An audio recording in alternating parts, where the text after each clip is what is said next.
How many people know that in 9/11's year of 2001, 200 Israeli people were arrested in America for being part of an Israeli spy ring?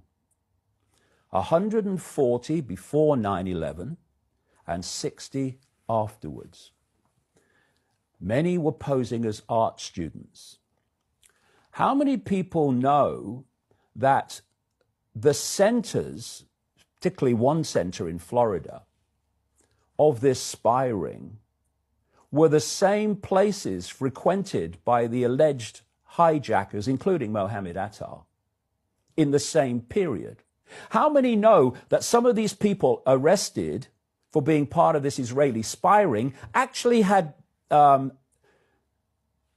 homes in the same street as Mohammed Atta, in a place called Hollywood, which was the center of much of what these alleged hijackers were doing, and was also the center of this ring? Hello? How many people know that on the morning of 9/11, a lady looked out of her apartment in New Jersey, looking over to the burning tower, the first one, and saw 5 Middle Eastern-looking men filming it, high-fiving and cheering? She took them to be Arabic. She called the police. The police eventually tracked them down. They were traveling around in a white van. They were Israelis. They became known as the Dancing Israelis. They were arrested and kept in custody for 71 days until the ultra-Zionist head of the criminal division of the Justice Department, Michael Chertoff, released them. And how many people know that the same Michael Chertoff released the 200 arrested in the spy ring? And they went back to Israel. These 5 dancing Israelis, 2 of which were known by the police to be Mossad agents, said that they were there to document the event. Well, hold on. How did you know it was going to happen?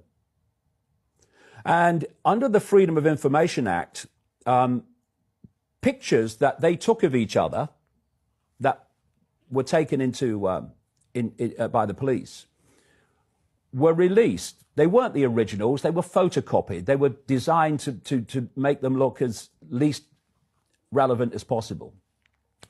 But these photographs showed the location. And one of these photographs, including one of the people known to be a Mossad agent, was taken on September the 10th, the rest on September the 11th, which supports people at the apartment block who said they saw him there with another man talking, quote, a foreign language on September the 10th. So he's there on September the 10th, and on September the 11th, they're there when the first tower was hit, filming it, whooping and high-fiving. The police then went to where these people worked, and it was a Mossad front called Urban Moving Systems, which was headed by a guy called Dominic Suter.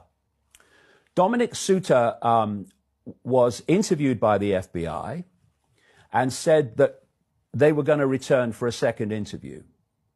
Well, before they could, he's opted and gone to Israel.